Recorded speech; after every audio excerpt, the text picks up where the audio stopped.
Hello guys, ഇന്നൊരു കപ്പ ബിരിയാണിയാണ് ഉണ്ടാക്കണേ. ബീഫ് വേവിച്ചെടുക്കാവേ. ഇഞ്ചിയും ഉപ്പും മഞ്ഞപ്പൊടിയും ഇട്ട് നമുക്ക് വേവിച്ചെടുക്കാവേ.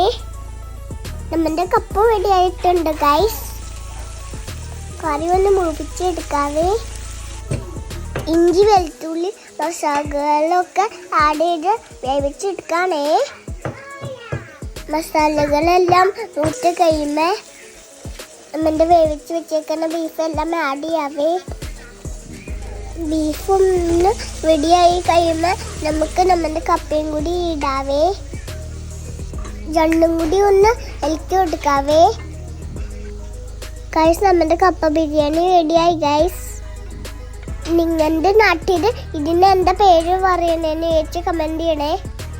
ഞാനൊരു പിൽസയും കൂടി ഇട്ട് അതിൻ്റെ മുകളിൽ ഇട്ട് കഴിക്കുകയാണേ. അങ്ങനെയാണ് എനിക്ക് കഴിക്കാൻ ഇഷ്ടം. നിങ്ങളും ഇത് കഴിച്ചു നോക്കിയിട്ട് കമൻറ്റ് ചെയ്യണേ.